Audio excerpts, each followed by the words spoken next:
ही आपका दर्शन हमें मिला है, आप अच्छे समय में हैं। भगवान की कृपा से सुत जी पहुंचे।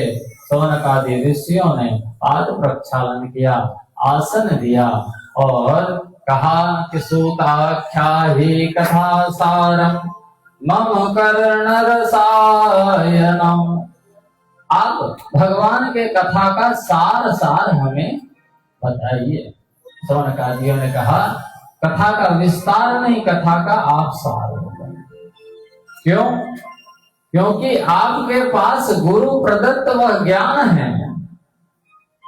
जैसे घोर अंधकार भुवन भास्कर सूर्य नारायण के उदित होते ही घोर अमावस की रात भी पल क्षण में ही चली जाती है, उसका नाश हो जाता है। उसी प्रकार हे सुत जी महाराज, आपके पास ज्ञान का वह सूर्य है, उस सूर्य से हमारे हृदय के अंदर जो अंधकार बैठी है उसका आप नाश करिए। इस प्रकार सुत जी महाराज से शौनकादियों ने प्रश्न किया, निवेदन किया और कहा कि योगियों को भी जो दुर्लभ है,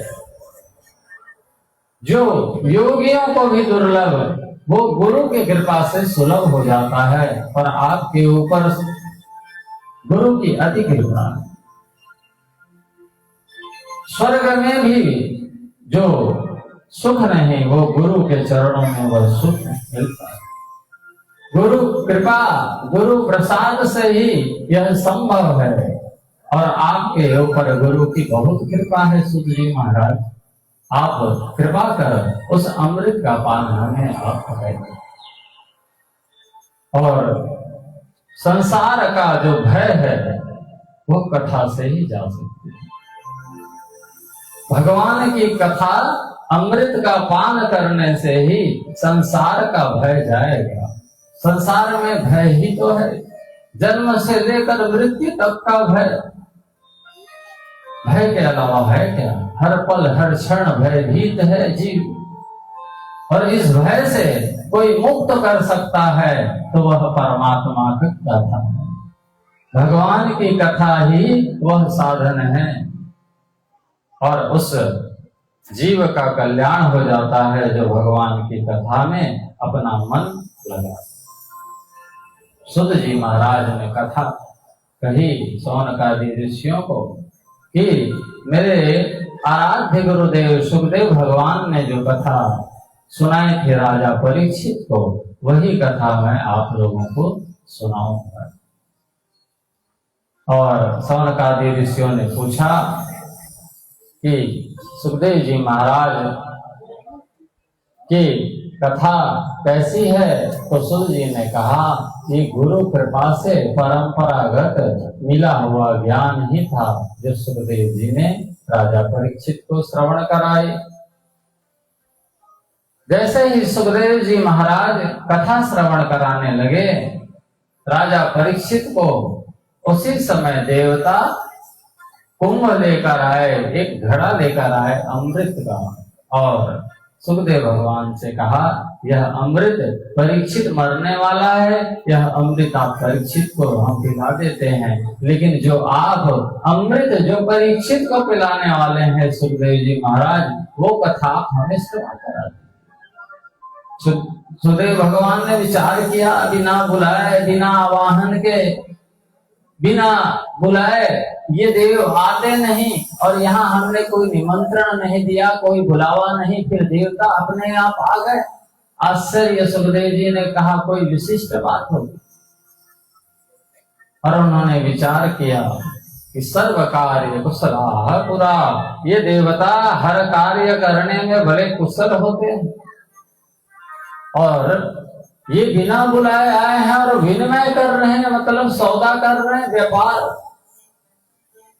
कि अमृत हम परीक्षित को दे देते हैं, इसकी मृत्यु होगी नहीं, क्यों अमृत पीने वाला अमर हो जाता है और यह कथा अमृत आप हमें श्रवण करा दीजिए। अगर ये सहज भाव से कहते हैं सुखदेव महाराज कथा आप हमें भी सुनाइए, हम भी इसके आकांक्षी हैं, भगवान की कथा आप हमें भी सुनाइए। पर देवताओं ने ऐसा नहीं कहा। देवताओं ने कहा अमृत हम दे रहे हैं तथा अमृत आप हमें दे दीजिए। लेन देन का बात हो गया, व्यापार की बात हो गई। सुखदेव ने कहा ये अधिकारी नहीं है। भगवान की कथा व्यापार से प्राप्त नहीं हो सकती, कुछ देकर प्राप्त नहीं हो सकती। प्राप्त हो सकती है तो केवल कृष्ण की कृपा से प्राप्त होती। गुरु की कृपा हो जाए, गोविंद की कृपा हो जाए, तब जीवन में भागवत जी की कृपा आपके जीवन में होगी और भगवत कथा का, अमृत का आप पान करेंगे। और देवताओं को सुखदेव जी ने वापस कर दिया कि आप लोग जा सकते हैं, आप कथा के अधिकारी नहीं हैं। आप सहज रूप से कह सकते थे कि हमें भी कथा श्रवण करें, पर आपने विनिमय किया। आप लेन देन कर रहे हैं, कथा को आप श्रवण करने के आप अधिकारी नहीं हैं। सुखदेव जी ने कहा क्व सुधा क्व कथा लोके क्व काचः क्व मणिर्महा ब्रह्मरातो विचार्येवं तदा देवांगहासः। बोले कौ कथा, ये आप मणि खरीदना चाहते हैं, कांच देकर मणि लेना चाहते हैं। ये अमृत जो है, ये स्वर्ग लोक में जो अमृत है, इसका जो पान करता है उससे उसका पुण्य क्षीण होता है। स्वर्ग में जो अमृत है, जो स्वर्ग में राज करते हैं, जो पुण्यात्मा जीव हैं, जो इस अमृत का पान करते हैं, तब तक उसके पुण्य क्षीण होते रहते हैं। पुण्य क्षीण होता है, क्षरण होता है। और भगवान की कथा से जीव का कल्याण होता है। और यहाँ पर जीव का पतन होते जाता है। जिस दिन उसका पुण्य क्षीण होता है, स्वर्ग लोक से उसे गिरा दिया जाता है, मृत्यु होता है। तो ये कांच के समान है और भगवान की कथा मणि के समान है। और आप लोग कांच देकर मणि खरीदना चाहते हैं। आप लोग अधिकारी नहीं है, आप लोग चले जाइए। और ये सुर दुर्लभ जो भगवान की कथा है, श्रीमद् भागवत जी की कथा, हमें आपको भगवान की कृपा से प्राप्त है। देवता आ गए ब्रह्मा जी के पास। ब्रह्मा जी ने कहा चिंता न करिए, 7 दिन में परीक्षित के साथ क्या होता है देख लेते हैं। भागवत जी की कथा की महिमा पता चल जाएगी। 7वें दिन में जैसे ही परीक्षित जी का कल्याण हुआ और अपने विवेक विचार से ब्रह्मा जी ने तौला, सारे साधन एक तरफ, श्रीमद् भागवत जी की कथा एक तरफ, और जब तौल कर देखा तो श्रीमद् भागवत जी भारी पड़ गए। बोलिए श्रीमद् भागवत महापुराण की जय। और सारे मुनियों ने कहा श्रीमद् भागवत सर्वश्रेष्ठ है। यह साधन साध्य दोनों है, साधन भी है साध्य भी है, भगवत स्वरूप ही है श्रीमद् भागवत की कथा। ऐसा नहीं कि भगवान अलग है, भगवान की कथा अलग है। नहीं नहीं, भगवान ही कथा रूप में है, भगवान ही कथा रूप में है। भगवान अलग है, भगवान की कथा ऐसा नहीं है। भगवान की लीला, रूप, गुण, धाम, चरित्र, लीला जो भी है वह सब कुछ भगवत स्वरूप है। और सुध जी महाराज से सनत कुमारों ने प्रश्न किया, सत्ता ज्ञान विधि कब से प्रारंभ हुई? 1 सप्ताह में कथा श्रवण करने की परंपरा कब से चली? तब सुध जी ने कहा, एकदा हि विशालाया चत्वार ऋषयो मलाः सत्संगार्थं समायाता तदृशोस्तत्र नारदम्। एक बार की बात है, सौनकादि ऋषियों से कहा सुध जी ने कि सनत सनंदन सनातन सनत कुमार ऋषि ये हिमालय क्षेत्र में विचरण कर रहे थे सत्संग के लिए। इनका काम ही है सत्संग का, भगवान के चरित्र गुण रूप का चर्चा और भगवान के सत्संग करना, भक्तों के संग करना। और हुआ ये नारद जी से भेंट हुई। नारद जी उदास मलिन मुख लेकर तब ऋषियों ने प्रश्न किया, आपके दर्शन से जीव के पाप ताप संताप शांत हो जाते हैं नारद जी। आपके दर्शन मात्र से जीव का कल्याण हो जाता है, जीव प्रसन्न हो जाता है जिसे नारद जी का दर्शन हो। और आप नारद जी स्वयं उदास हैं, आप स्वयं ऐसे मुख मलिन किए हुए, कारण क्या है? चिंता कुरो भवान् त्वरितं गम्यते कुत्र कुतश्च आगमनं तव। हे नारद जी, आपका हिमालय क्षेत्र में आगमन का कारण और आपका मुख मलिन दिख रहा है, कारण बताइए। नारद जी ने कहा, ऋषियों से मैं क्या कहूं, पृथ्वी में आया था देखने के लिए इस धरा धाम में मृत। जब से कलयुग आया है तो कलयुग में इस जीव इस जगत का क्या हाल है देखने आया, तो सारे जगह देखा कलयुग का प्रभाव, हर जगह कलयुग का प्रभाव है, हर जगह। कहां कहां गए, बोले पुष्कर प्रयाग काशी, ऐसा कोई तीर्थ नहीं, तीर्थों में अब वो महिमा नहीं। गृहस्थ के यहाँ देखा, गृहस्थ केवल कलह का एक घर बन गया, कलह के अलावा कुछ है नहीं गृहस्थ। हर जगह हर आश्रम, चारों आश्रम में देखा, चारों वर्णों में देखा, हर जगह कलयुग का प्रभाव है, हर जगह कलयुग का प्रभाव।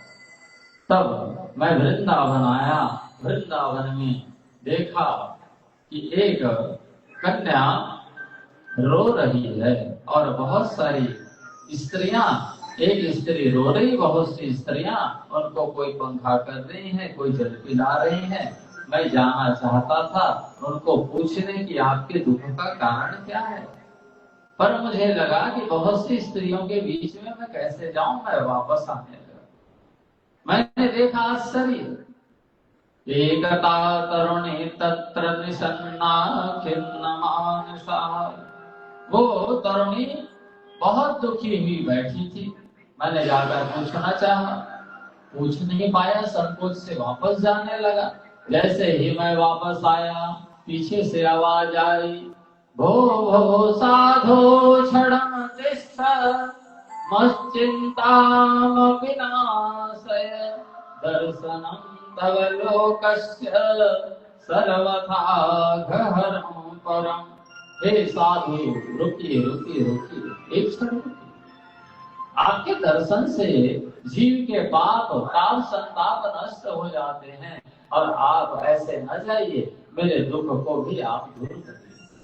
मैंने जब ऐसे शब्द सुने, मैंने पूछा उस तरुणी से कि आप कौन हैं? तब उस तरुणी ने कहा, हम भक्ति रूपी, मेरा नाम, मुझे संसार में लोग भक्ति के नाम से जानते हैं। अहम भक्ति रीति ख्याता, मुझे लोग संसार में भक्ति के नाम से जानते हैं। ये नहीं कहा कि मैं भक्ति हूं,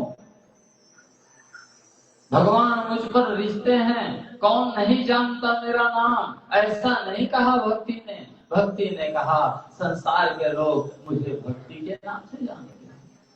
भक्ति विनम्रता सिखाती है, छोटा बनना सिखाती है। भक्ति की आप क्या कहेंगे, अहम भक्ति रीति ख्याता, मुझे संसार में से लोग जानते हैं, इस नाम से पुकारते हैं। ये नहीं कहा कि मैं गोविंद की, मैं इतनी प्रिया हूँ, गोविंद प्रिया हूँ, मैं भक्तों का धन हूँ, मैं ज्ञानियों का धन हूँ, मैं हृदय में बसती हूँ, कौन नहीं जानता मेरे नाम को, आप मेरा नाम पूछते हैं, ऐसा नहीं कहा। उन्होंने कहा सहज भाव से आप पूछ रहे हैं, तो मैं तो कुछ नहीं, संसार में ऐसा लोग कहते हैं मेरा नाम। भक्ति की प्रथम सीढ़ी यही है, आप छोटे बन जाइए, विनम्र बनिए, विनम्रता। और उन्होंने कहा काल योगेन जर्जरो, ये दोनों मेरे पुत्र जो हैं, ये जो सोए हुए हैं, ये मेरे दोनों पुत्र हैं। ज्ञान और वैराग्य, ये कलयुग के प्रभाव से ऐसा इनका हुआ। मैं भी पहले ऐसे ही थी महाराज, जब से मैं वृंदावन आई हूँ मैं तो नवयुवती हो गई, पर ये ज्ञान और वैराग्य अभी भी बूढ़े हैं। भगवान की कथा श्रवण करिए ध्यान से। भक्ति ने कहा मैं भी पहले ऐसे ही थी, पर जब से मैंने वृंदावन वास किया तब से मैं तो जवान हो गई, पर मेरे पुत्र अभी बूढ़े हैं। इस आश्चर्य को मैंने देखा। नारद जी सनकादि ऋषियों से यह कथा बता रहे। मैंने उनके ज्ञान वैराग्य पुत्र को जगाने के लिए मैंने सब कुछ किया, पर मैं असफल रहा। मैंने वेद पाठ किया, उपनिषद, गीता सब कुछ श्रवण कराया, पर वो ज्ञान वैराग्य आंख खोलते थे जब हंसी आए और फिर सो जाए। थोड़ी सी चेतना आए लेकिन वो चेतना स्थिर नहीं, फिर सो जाते हैं। मैंने विचार किया, सारे साधन मैंने लगा लिए, पर ऐसा कौन सा साधन करूं कि ज्ञान वैराग्य जीवित हो जाए और नवयुवक रूप में वो प्रकट हो जाए। मैंने सारे साधन किए, पर कलयुग का ऐसा प्रभाव, ज्ञान वैराग्य सोए। और मैंने वचन दिया है भक्ति को कि मैं भक्ति तुम्हारे ये दोनों पुत्रों को मैं पुनर्जीवित करूंगा और मैं इन्हें तुम्हारे समान नवयुवक बना दूंगा। मैंने उन भक्ति को वचन दिया और तब आकाशवाणी हुई कि आप ज्ञान यज्ञ करें। मैंने बहुत से ऋषियों से पूछा, साधुओं से पूछा, वह कौन सा अनुष्ठान है जिससे ज्ञान वैराग्य पुनर्जीवित हो जाए। किसी ने जब मुझे कहीं से जब मुझे उचित उत्तर नहीं मिला, तब मैं इधर आपके पास आया। आपका मिलन इस कारण हुआ। नारद जी ने पूरी कथा बताई। हिमालय क्षेत्र में आने का एक ही कारण है, भक्ति माता के कष्ट का निवारण हो गया। और सनकादि ऋषियों ने कहा चिंता न करें, मां चिंता गुरुदेवर से हर्ष चित्ते समाम उपाय सुख साध्योत्र वर्तते पूर्व एवहि। आप चिंता न करिए, हमारे पास उसके साधन है। श्रीमद् भागवत जी की कथा ही वह साधन है नारद जी, जिससे भक्ति ज्ञान वैराग्य पुनर्जीवित होकर वो नवयुवक हो जाएंगे। नवयुवती नवयुवक प्रसन्न होकर नृत्य करने लगेंगे। वह एक ही साधन है श्रीमद् भागवत जी। नारद जी ने कहा वह साधन तो हम भी जानते हैं, पर मुझे संशय है, आप कहते हैं श्रीमद् भागवत की कथा वह सर्वश्रेष्ठ साधन है।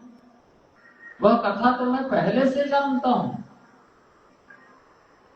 उस ऋषि ने उन्हें कहा आपको संशय होता है नारद जी, आप संशय न करिए। सरकार जी ऋषि हंसने लगे। जितना मीठा आम होता है, क्या उसके पेड़, उसकी डाली, उसके तने भी उतने मीठे होते हैं? नारद जी ने कहा नहीं। तो नारद जी जो आप साधन किए वेद उपनिषद गीता ये जो वेद है वो वृक्ष है, और श्रीमद् भागवत जी उस वृक्ष का पका हुआ फल है, इसलिए आपको संशय नहीं करना चाहिए। जो रस आम में है वो आम के वृक्ष में नहीं होता। ये सार है, सारे साधनों का, वेद का जो सार है वह सार तत्व श्रीमद् भागवत जी की कथा है, इसलिए आपको संशय नहीं करना। जन्म जन्मांतरों के पुण्य का जब उदय होता है नारद जी, तब जाकर इस जन्म में किसी को भागवत जी की कथा उपलब्ध होती है। भाग्योदयेन बहु जन्म समर्जितेन सतसंगमं च लभते पुरुषो यथा वै बहुत जन्म जब हो जाते हैं, जब भगवान कृपा करते हैं किसी जीव के ऊपर, तब उसे भागवत जी की कथा सुनने का अवसर प्राप्त होता है। इसलिए आप संशय न करिए। सरकारी ऋषियों ने नारद जी से कहा, बिनु सत्संग विवेक न हो, राम कृपा बिनु सुलभ न सोई। ये बिना सत्संग के विवेक आते ही नहीं है, ये सिद्धांतिक बात है, ये सूत्रात्मक है। बिना सत्संग का विवेक होगा नहीं। और यह सत्संग कब मिलती है?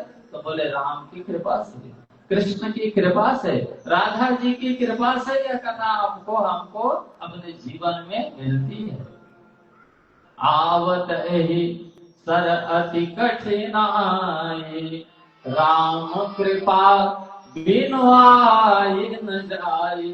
बिना राम के कृपा के सुलभ नहीं है। भगवान जब कृपा करते हैं तब जीवन में भगवान की कथा श्रवण करने को मिलता है। सत्संग वह गंगा जी में स्नान करने के लिए आपको हो सकता है हजारों किलोमीटर की यात्रा करके जानी पड़े। हो सकता है आप स्टेशन में उतरने वाले हो, आपको उतरने की हिम्मत ना हो, भीड़ बहुत हो सकता है ऐसे ऐसे कष्ट उठाने पड़े। पर ये जो कथा है कहीं जाने की जरूरत नहीं। आप जिस स्थान में रहते हैं वहीं अपने घर के अंदर इस कथा अमृत का, इस गंगा अमृत का आप पान कर सकते हैं। स्नान, आचमन, वंदन, पूजन जो आप करना चाहें, कहीं जाने की जरूरत नहीं। और अभी तो हमारे साथ ऐसा हुआ ही ना। साधारण है कहीं से जाना, इतने दूर जाना, फिर स्नान कर लेना, दर्शन कर लेना, आसान नहीं है। पर ये जो भागवत की कथा है इतनी सुलभ है। आप अपने घर में, कहीं भी, गांव में, मोहल्ले में, जहां भी चाहे वहां स्नान कर सकते हैं। तब नारद जी ने कहा, हे देव, आप ही हमारे व्यास बनिए और आप अब हमें कथा श्रवण कराइए। तब गंगा द्वारे समीपे तो तटमानंद नामकम, गंगा द्वार में, गंगा तीर में सुंदर गंगा जी के बालों में आसन बनाया गया और सनत कुमार आदि ऋषि व्यासपीठ में बैठे नारद जी कथा श्रवण करने लगे। सुत जी महाराज सौनकादियों को यह कथा बता रहे हैं। और जैसे ही ऋषियों को पता चला कि श्रीमद् भागवत जी की कथा होने वाली, तो सारे ऋषि वहां आने लगे। सारे ऋषि, भृगु, वशिष्ठ, अत्रि, च्यवन, जितने ऋषि सब आ गए। और ऋषि आए, उनके साथ उनका परिवार आया, उनके चेले आए, शिष्य परिवार, कुंती जन, सब कुछ आ गए। बड़े बड़े योगी, अमलात्मा, महात्मा सब आए। भगवान की कथा बंधन में पड़ा हुआ जीव सुनता है, ऐसी बात नहीं है। जीवन मुक्त महापुरुष भी भगवान की कथा सुनते हैं। ये केवल मोक्ष देने, जो बंधन में पड़ा वही सुने, नहीं नहीं। ये जो जीवन मुक्त है, जो जन्म से मुक्त हो गया है, वो महात्मा, वो ऐसे महात्मा साधु लोग भी भगवान की कथा श्रवण करते हैं। ऐसी इनकी महिमा है। बोले भागवत महापुराण की। दौड़े दौड़े आए सभी ऋषि मुनि और सब लोग जय जयकार करने लगे। और उस सनकादि ऋषियों ने जैसे ही कथा शुभारंभ किया, नारद जी श्रोता बने और सनकादि ऋषि वक्ता बने। कहे सदा सेव्या श्रीमद् भागवती कथा। ऋषियों ने कहा सदा सेव्या। एक बार नैना, 2 बार, 3 बार नहीं, सदा, जितनी बार हो जीवन में आप भागवत की कथा श्रवण करिए। ऐसा ना कहिए कि हमने तो बहुत सुन ली।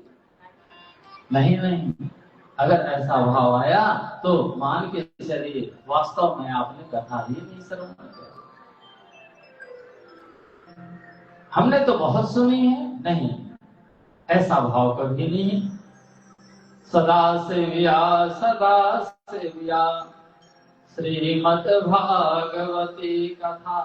बोले सदा श्रवण करना चाहिए, एक बार दो बार जितनी बार मिले जीवन में आप कथा का श्रवण करिए, आनंद दीजिए, अपने जीवन को धन्य करिए। तो इस कथा को श्रवण करने से क्या लाभ होगा? तो व्यास जी कहते हैं यस्याह श्रवण मात्रेण हरिचित्तम समाश्रयेत्। ऐसी कथा को जो श्रवण करता है, हरि उसके चित्त में आकर विराज जाते हैं। बोलिए श्रीमद् भागवत भगवान की जय हो। इस प्रकार सनकादि ऋषियों ने नारद जी को कथा सुनाई। प्रथम दिन की कथा में भक्ति माता प्रकट हो गई। पंडाल में ज्ञान वैराग्य और भक्ति माता नृत्य करने लगी। सारे ऋषियों ने कहा जय हो जय हो जय हो, धन्य है भागवत की कथा। नृत्य करते हुए प्रकट हो गई। नारद जी को आश्चर्य हो गया, मैंने वेद वेदांत और गीता उपनिषद सब कुछ मैं सुनाया, तो जो काम बना नहीं, श्रीमद् भागवत जी की प्रथम दिन की महात्मा की कथा में नृत्य करने, आश्चर्य। सारे साधन जहाँ फेल हो गए, वहाँ श्रीमद् भागवत जी की कथा की ऐसी महिमा। प्रथम दिन की कथा में भक्ति नृत्य कर रही है, ज्ञान वैराग्य पुनर्जीवित हो गए। श्रोता बने हुए मुख्य यजमान नारद जी आश्चर्य चकित हो गए, चमत्कार हो गया। और भक्ति माता ने पूछा व्यास नारायण से, व्यास जी ने सनकादि ऋषियों से, सबके लिए आसन आपने दिया, मेरे लिए कहाँ आसन, मैं कहाँ विराजमान हूँ? तो सनकादि ऋषियों ने कहा है भक्ति, तुम श्रोताओं के हृदय में विराजमान हो जाओ। तुम्हारा स्थान, जितने श्रोता है उनके हृदय में तुम बैठ जाओ, तुम्हारे लिए यही स्थान है। बोलिए भक्तवत्सल भगवान की जय हो। इस प्रकार जब सुत जी महाराज सनकादि ऋषियों को, सौनकादि ऋषियों को एक कथा बताए, धन्य भगवान की यह कथा, भक्ति माता का आज कष्ट का निवारण नारद जी के उद्यम से सफल हुआ। आइए हम आप भी भजन के माध्यम से उस भक्ति माता को भजते हैं। बोलिए श्रीमद् भागवत भगवान की जय हो।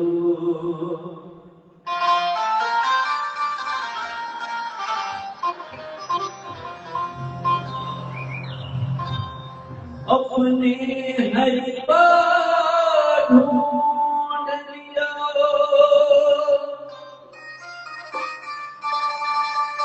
जिन लाल अमोलक राग में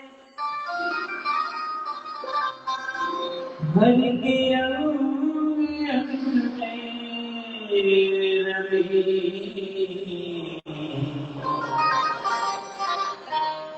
नन्ही वैसी माखन ने। आइए प्यारा स्वभाव, आप सभी ताली की सेवा करते हुए कीर्तन सभी गुनगुनाएंगे। जय जय राधा रमन हरि बोल,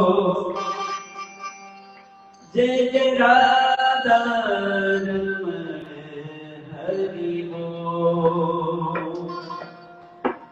जय जय राधा रमन हरि बोल, जय जय राधा रमन हरि बोल, जय जय राधा रमन हरि बोल, जय जय राधा रमन हरि बोल, जय जय राधा रमन हरि बोल, जय जय राधा रमन हरि बोल, हरि बोल हरि बोल, हरि हरि हरि बोल, हरि बोल हरि बोल, हरि हरि हरि बोल, जय जय राधा, जय जय राधा, जय जय राधा रमन हरि बोल, जय जय राधा रमन हरि बोल, जय जय राधा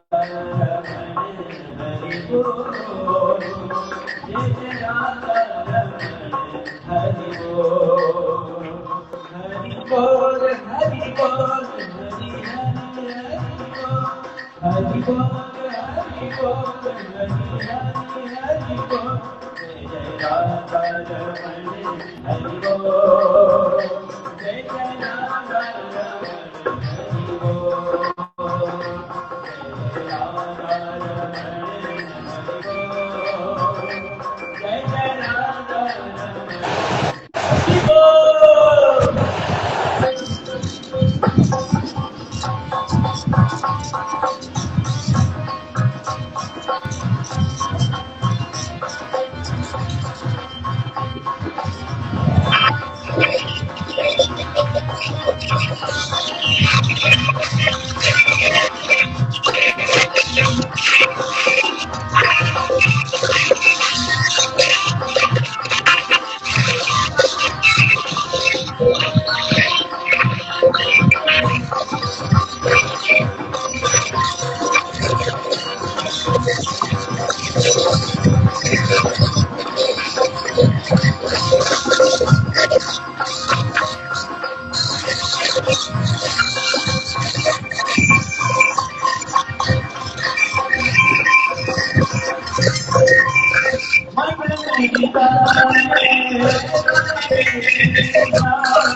मन मेरा गाए राधे कृष्णा, तन मेरा गाए राधे कृष्णा, तन मेरा बोले राधे कृष्ण, जय जय राधा, जय जय राधा, जय जय राधा रमण हरि बोल, जय जय राधा रमण हरि बोल, जय जय राधा रमण हरि बोल, जय जय राधा रमण हरि बोल।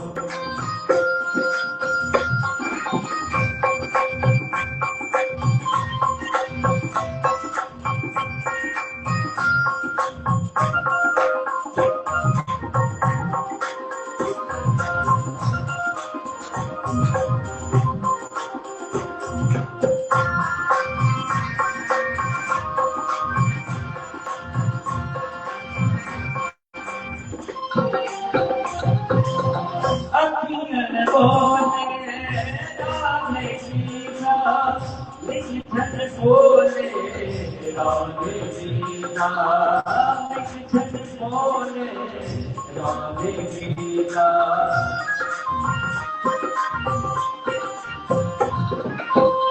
अखियन बोले राधे कृष्णा, लिखन बोले राधे कृष्णा, लिखन बोले राधे कृष्ण, जय राधा, जय जय राधा, जय जय राधा रमण हरि बोल, जय जय राधा रमण हरि बोल, हरि बोल, जय जय राधा रमण हरि बोल, जय जय राधा रमण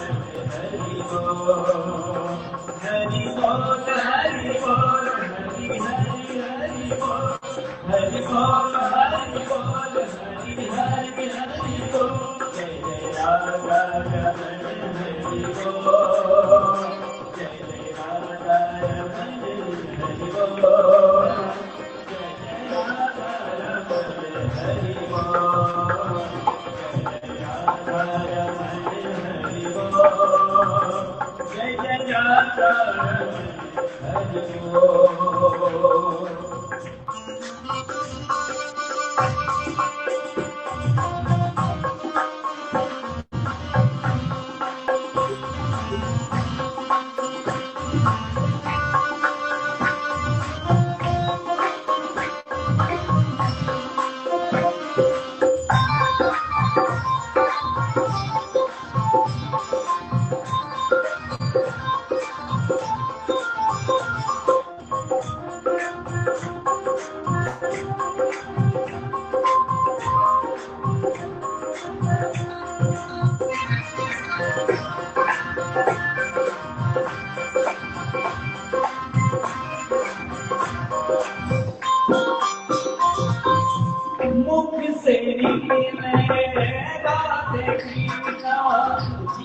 बोले राधे कीना, कमली बोले राधे कीना।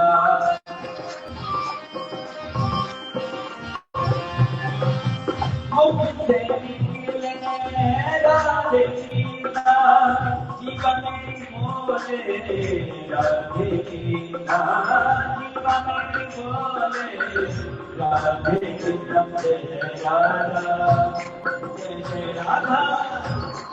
जय राधा, जय राधा, जय राधा, हरि बोल, जय राधा, हरि बोल, जय राधा, हरि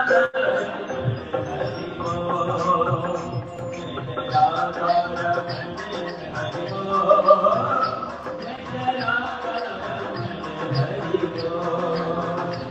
हरि बोल, हरि बोल, हरि बोल, हरि हरि हरि बोल, हरि बोल, हरि बोल, हरि हरि हरि बोल, जय राधा, हरि बोल, जय राधा, हरि बोल, जय राधा, हरि बोल, जय राधा, हरि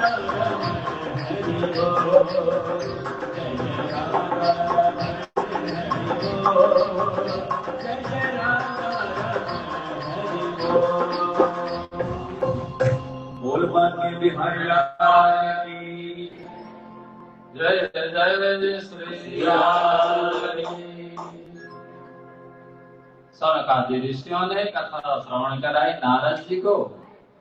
नारद जी आश्चर्य में पड़ गए। सर्व साधन कर कर मैं थक गया था, वह एक दिन की कथा में वो काम कर गया। नारद जी ने कहा सनकादि ऋषियों से, देव ये तो मैं देख लिया श्रीमद् भागवत जी की महिमा क्या है, ये तो मैंने प्रत्यक्ष देख लिया, पर आप यह भी तो बताइए क्या ये केवल भक्ति ज्ञान वैराग्य को ये बल देते हैं, पुष्ट करते हैं, केवल इतना, या कोई महापापी भी इस कथा से तर सकता है? कोई ऐसा पापी जो श्रवण कर ले, वो अपने पाप से, जो महान नरक की यातना करने के लिए जो बंधन में पड़ा, क्या ऐसा जीव ही कभी भगवान की कथा श्रवण करे तो क्या वो भी तर सकता है? नारद जी ने प्रश्न किया। तब सनकादि ने कहा, नारद तुम कहते हो जीवित में, अरे जीवित में जो जीते जी सुन लिया उसका तरण तारण न हो, ये कोई आश्चर्य की बात नहीं। अब मैं जो आपको कथा श्रवण कराऊंगा उसने तो मर कर सुना है, वो कथा मैं आपको बताऊंगा जो मरने के बाद भी जो जीव श्रवण कर ले, उस जीव को भी भगवान के धाम की प्राप्ति कराने वाली है कथा। तो नारद जी पूछे, सनकादियों ने कहा, और नारद तुम ये कहते हो कोई पापी श्रवण करे? अरे मैं अब जो कथा श्रवण कराने वाला हूँ वो तो महापापी था, उसकी कथा वो भी जीवित में कभी सुना नहीं, मरने के बाद सुना है, उसके बाद उसका कल्याण हुआ, वो कथा मैं आपको बताऊं। ये मानवाः पाप कृतस्तु सर्वदा सदा दुराचार रता विमार्गगाः क्रोधाग्निदग्धाः कुटिलास्य कामिनः सत्ताः यज्ञेन कलहो पुनन्ति ते। बोले तुम पापी का पूछते हो, मैं महापापी महादुराचारी, ऐसे मैं धुंधकारी की कथा श्रवण करा रहा हूँ जो जीवित में कभी श्रवण नहीं किया, मृत्यु के बाद श्रवण किया तब भी कल्याण करने वाली है। तो सनकादि ऋषियों ने जब प्रश्न किया तो प्रमाण के रूप में सनत कुमार ऋषि आदि ने यह कथा नारद जी को श्रवण कि एक आत्मदेव नाम का ब्राह्मण तुंगभद्रा नदी के पास गांव में रहता था। धन संपत्ति बहुत थे घर में, पर उसे कोई पुत्र नहीं था, इसलिए वो दुखी रहे। और पुत्र ना हो तो परिवार में संसार में लोग आपको ताने इतने मारेंगे कि आपकी परेशानी और कई गुना बढ़ जाती। तो सदैव दुखी रहते आत्मदेव ब्राह्मण और उनकी जो अर्धांगिनी। ब्राह्मण बड़े सज्जन, पर अर्धांगिनी ऐसी कि सदैव लड़ाई झगड़ा करने वाली, लोकवार्ता, सदैव संसार की बात करने वाली, और संसार की ज्यादा बात भगवान से दूर करती है जीव को। संसार की ज्यादा चर्चा करना भगवान से दूरी बना देती है जीव को। और धुंधली जो उनकी अर्धांगिनी, उसको कह रहे हैं यहाँ वेद व्यास जी, लोगों को वार्ता, वो संसार के बात में रत रहती, दिन रात संसार की चर्चा। और क्रूरा, बहुत क्रूर स्वभाव की। और कहते हैं प्राय सो बहुजल्पिका, बहुत झूठ बोलने वाली थी। संसार की बात करें और संसार की ज्यादा चिंतन करने से ज्यादा झूठ बोलना पड़ता है। स्वभाव आपका क्रूर होगा, भय होगा, क्रूरता आएगा, संशय आएगा। और कहते कृपणा कलह प्रिया, और वो कलह प्रिय, उसे कलह करना इतना प्रिय कि सदैव हर बात में लड़ाई झगड़ा, एक बात बोलो तो 10 बात। ऐसे स्वभाव की उसकी अर्धांगिनी थी धुंधुली।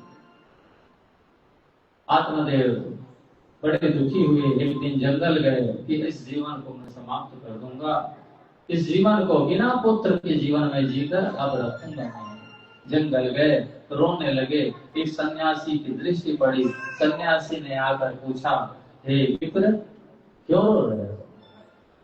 तब उनसे प्रश्न किया कि आपका रोने का कारण? आत्मदेव ने कहा, मेरे पुत्र नहीं। सन्यासी ने कहा, तुम इस जन्म की बात करते हैं, तुम्हारे 7 जन्म में पुत्र नहीं है। मैं तुम्हारे माथे भाल में जो रेखाएं हैं वो देख कर बताऊं। आत्मदेव और चिंतित हो गए, उनकी बीमारी 1 गुना से 10 गुना बढ़ गई। बोले इस जन्म में की क्या, 7 जन्म में तुम्हारे पुत्र होने वाले। और उन्होंने कहा, हे महाराज आप कृपा करिए, कोई तो उपाय बताइए। सन्यासी महाराज ने कहा, देखो कर्म की गति बहुत विचित्र है। ये सब तुम ये पुत्र से मेरा कल्याण होगा ऐसा विचार छोड़ दो। पुत्र से कल्याण नहीं होता है आत्मदेव, कल्याण जीव को स्वयं अपना स्वयं करना पड़ता है। इस घोर कलिकाल में पुत्र अपने पिता के लिए पिंड दान भी नहीं करना चाहता, तर्पण भी नहीं करेगा, ऐसा युग है। आप स्वयं अपना कल्याण के बारे में विचार करिए। जीव का कल्याण अपने से होगा आत्मदेव, पुत्र करेगा कल्याण, इस भाव से मत रखो। और संसार में सुख नहीं है, सुख तो आपके अंदर है। जब इतना कहने लगे सन्यासी, तो आत्मदेव ने उनके चरण पकड़ लिए, आप कृपा करिए, मुझ पर कृपा करिए, मैं पुत्र ही चाहता हूँ। आपके ज्ञान की बात मुझे सूझ नहीं रही है, आप जो कह रहे हैं मुझे समझ में नहीं आ रहा। अब मोह में जीव ऐसा होता है कि उसे सत्य भी असत्य सा जान पड़ता है। उन्होंने चरण पकड़ लिए और कहा, मैं यही सर पटक कर आपके चरणों में मैं मृत्यु को प्राप्त कर लूंगा और मेरे मरने का पाप आपके ऊपर लगेगा। सन्यासी आश्चर्य हो गए, हम आए थे पूछने के लिए दुख का कारण, ये तो हमें महादुख में फंसाने वाला। तब सन्यासी ने फल दिया, कहे जाओ अपनी अर्धांगिनी को खिला देना, भगवान की कृपा होगी तो तुम्हें पुत्र ही प्राप्त होगा। बड़े प्रसन्न आत्मदेव घर आए और अपनी अर्धांगिनी धुंधली के पास गए और कहे, अति प्रसन्न महाराज आए। उन्होंने कहा, इसे खा लो देवी। महाराज ने कहा है, तुम मां बन जाओगी, तुमको पुत्र होगा। धुंधली ने कहा, अभी मैं थोड़ा व्यस्त हूँ अपने घर के कार्य से, मैं कुछ समय पश्चात मैं खा लूंगी, महाराज आप रख दीजिए। हाथ में दे दिया और ब्रह्मांडदेव प्रसन्न होकर गांव में ढिंढोरा पीटने चले गए। भैया अब हमारे घर की मेहमान है, हमारे घर में भी बालक की किलकारियां गूंजेंगी, हमारा घर क्या वो तो स्वर्ग होने वाला है। जाकर गांव में सबको बताने लगा। धुंधली की बहन आ गई, बहन से विचार किया। धुंधली कहती है कि महाराज ये फल लेकर आए, पर कहते हैं इससे मैं मां बन जाऊंगी। अरे मैंने सुना है मां बनने में बहुत कष्ट है, बच्चे का जन्म नहीं होता, उस स्त्री का ही नया जन्म होता है, मैं इतनी कष्ट नहीं उठा सकती। और जन्म देने का कष्ट उठा ही लूं तो बच्चे को पालने में, पोसने में, बड़ा करने में बहुत कष्ट होता है। अरे बहन मैं ये कष्ट नहीं उठा सकती। बहन भी कहे तो ठीक है, इस फल को तुम गाय को खिला दो, जो होना होगा गाय का ही हो जाएगा। और तुम महात्मा देव को कह दो मुझे अब मेरे से जो भी पुत्र जन्म होने वाला है वो मैं तुझे दे दूंगी, और तुम कुछ दिन नाटक कर दो, आत्मदेव को ऐसे रिझाओ, ऐसे बनाओ कि तुम गर्भवती हो गई हो। इस प्रकार से बहन का ध्यान था कि मेरा पुत्र इस घर का वारिस बनेगा, तो इस संपत्ति का वो मालिक बनेगा। और धुंधली कुतर्क बुद्धि लगाकर उस फल को भक्षण नहीं करी, और वह गाय को वह भक्षण करा दी उस फल को। कालांतर में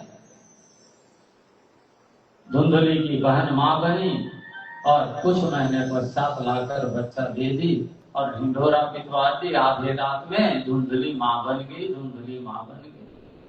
आत्मदेव अति प्रसन्न हुए, आए, आकर देखकर विचार किए, बच्चा तो थोड़ा कुछ बड़ा सा लगता है, अभी का जन्म हुआ ऐसा लग नहीं रहा है। आत्मदेव ने जैसे विचार किया, धुंधली समझ गई, अरे स्वामी आप क्यों आश्चर्य कर रहे हैं, ये साधारण बालक नहीं है, ये असाधारण बालक है, ऐसा ये थोड़ा लग रहा है आपको, क्योंकि ये महात्मा का दिया हुआ फल का प्रताप है। ऐसा जब कहे तो महाराज जी सब स्वीकार कर लिए बात, पार्वती प्रसन्न हो गए, आनंद। अब क्या, तो धुंधली के बातों में आ गए आत्मदेव, और उनके कहे अनुसार चलने। उनके घर में जो अब तक फल, वृक्ष में फल नहीं लगता, वो फल लगने लगे। कालांतर में गाय के गर्भ से बालक का जन्म हुआ, जो शरीर से तो मानव था, कान उसके गाय के समान थे। गांव में चर्चा, समाज में चर्चा, भैया देता ऊपर वाला तो चौपड़ फाड़ के देता है। इतने दिनों से इस आत्मदेव को एक बालक नहीं था, आज इसके घर में बालक का जन्म हुआ। गाय जो कब से बांझ थी, वो भी गाय आज बालक को जन्म दिया, बछड़े को जन्म दिया। जिसके घर के आंगन में फलदार वृक्ष लगे, जितने वर्ष हो गए कभी फल नहीं आए, अब देखो तो जाकर इसके घर के वृक्षों को तो फल लदे हुए हैं। धन्य है भगवान की कृपा, जब वो देता है तो कितने देता है, कहां कहां से देता है। आत्मदेव अति प्रसन्न होने लगे, और समय बढ़ता गया, बच्चे बड़े होते गए। वही गाय का बालक गौकर्ण हुआ, गाय जैसे उसके कान, इसलिए उनका नाम गौकर्ण पड़ा। और धुंधली ने अपने बच्चे का नाम धुंधुकारी रखा।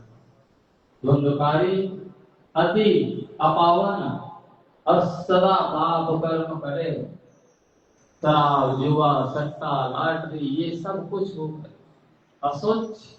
सोचता भी नहीं था कि शुद्धि अशुद्धि क्या है, पाप और पुण्य क्या है, धर्म और अधर्म क्या है, ऐसी उसकी बुद्धि थी। और उसके पाप ताप देखकर भयंकर दुख हुआ। आत्मदेव ने गौकर्ण के पास जाकर कहा कि मैं अब पुनः इस शरीर को मैं छोड़ना चाहता हूं, मैं आत्महत्या करना चाहता हूं। मुझे याद आ रहा है वो महात्मा जिसने कहा था कि पुत्र से कभी सुख प्राप्त नहीं होता, आज मैं सत्य में देख रहा हूँ। एक समय पुत्र की कामना से रो रहा था, आज मैं पुत्र के कारण रो रहा हूँ, ये ऐसा पुत्र क्यों हुआ। उस महात्मा ने ठीक ही कहा था कि पुत्र से सुख प्राप्त नहीं होता, मैं मरना चाहता हूँ गौकर्ण। तब गौकर्ण ने कहा, पिताजी आप चाहते हैं, आप सोचते हैं आप ही दुखी हैं। गौकर्ण ने कहा सारा संसार दुखी है, इंद्र तक भी दुखी है पिताजी। आप यह विचार न करिए कि केवल मैं ही दुखी हूँ, सारा संसार दुखी है। न चेन्द्रस्य सुखम किंचिन्न सुखम चक्रवर्तिनः सुखमस्ते विरक्तस्य मुनिरेकांत जीवनः। पिताजी, इंद्र भी डर में रहता है कि कोई इस पद को छीन ना ले, सदा भयभीत रहता है, कोई सुखी नहीं है पिताजी। सबको दुख सताता है, सबको भय सताता है, और आपको ऐसा लगता है कि केवल संसार में मैं ही दुखी है। और सत्य बात है, हर जीव को यही अनुभव होता है कि संसार का सबसे बड़ा दुखी प्राणी तो मैं ही हूँ। बोलिए राधे राधे। सबको यही लगता है मैं ही दुखी हूँ सबसे ज्यादा। आत्मदेव को गोकर्ण जी ने समझाया, पिताजी आप सारा संसार का मोह माया त्याग कर कर भगवान का भजन करो। मुनिर एकांत जीवन, जो भक्त एकांत में भजन करता है केवल उसी को सुख प्राप्त होता है पिताजी। जिसका एकांत सद गया उसी की भक्ति भगवान स्वीकार करते हैं। सबके सामने भक्ति करें, अच्छी बात है, करना चाहिए, पर एकांत में जो भक्ति होती है परमात्मा उससे बहुत जल्दी प्रसन्न होते हैं। एकांत में संसार का चिंतन न हो, एकांत में परमात्मा का चिंतन हो। मुनिर एकांत जीवन, एकांत में जो रहता है और सदा भगवान का भजन करता है पिताजी, वही जीव सुखी है, बाकी कोई सुखी नहीं।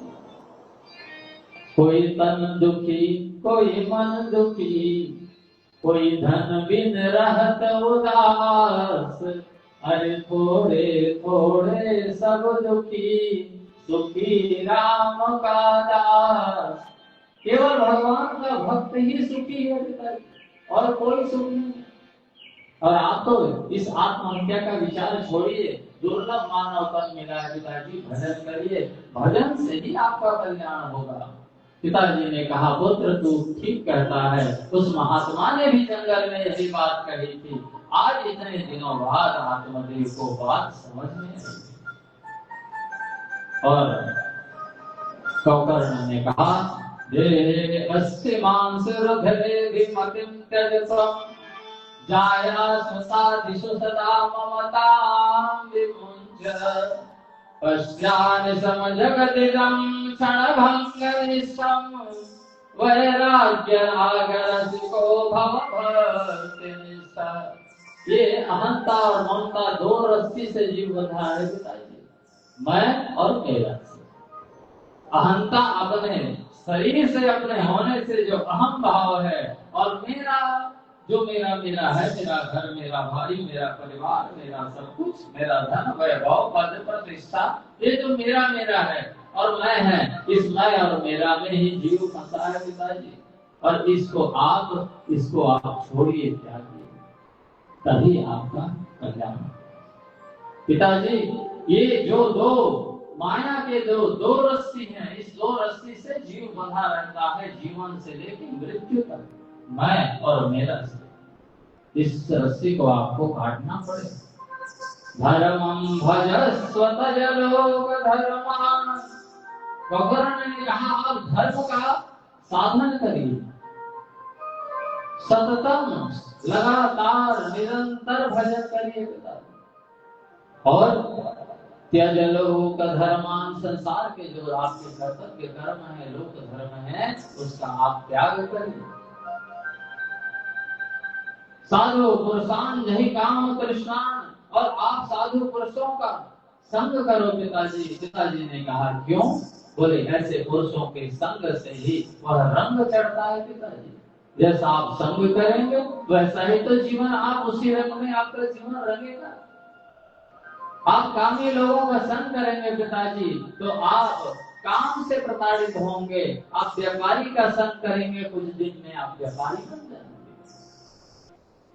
आप जैसे लोगों के संग में उठते हैं बैठते हैं, आपका पूछने की जरूरत नहीं है व्यक्ति कहाँ बैठता है, किसके संग में रहता है। आप उसके जीवन का व्यवहार देखकर जान सकते हैं इसकी कैसी गति होने वाली। पिताजी आप इसलिए साधु पुरुषों का संग करिए, साधु महात्मा के नजदीक रहेंगे तो भगवान की कथा होगी, साधन वैराग्य ज्ञान वैराग्य की चर्चा होगी, धीरे धीरे धीरे आपके कलमश दूर होंगे और भक्ति भगवान की आपके हृदय में जागने लगेगी। तो पहले आप संग का त्याग करिए, किसका? संसार के संग का, और इधर आप संग करिए भगवान के भक्तों का। बोलिए भक्तवत्सल भगवान की जय हो। और अन्य दोष गुण चिंतमास मुक्त्वा, बोले अन्यों के गुण दोष का चिंतन आप छोड़ दीजिए। हम सदैव किसी के गुण देखते हैं, गुण पर प्रभावित होते हैं, कभी किसी की दोष की चर्चा करते हैं। यहाँ गोकर्ण ने कहा साधन करेंगे तो सबसे बड़ी बाधा है संसार में गुण और दोष देखना। पिताजी इन दोनों को आप त्याग दीजिए, ना आपको कहीं गुण दिखना चाहिए और ना कहीं आपको दोष का दर्शन होना चाहिए। मुक्त्वा सेवा कथा रसमो नितराम, और सदा भगवान की कथा का आप रस का आस्वादन। ऐसा ज्ञान गोकर्ण जी ने दिया और आत्मदेव चले गए जंगल में। दसम स्कंद का रोज पाठ करे, सूर्य देव भगवान को अर्घ अर्पण करे।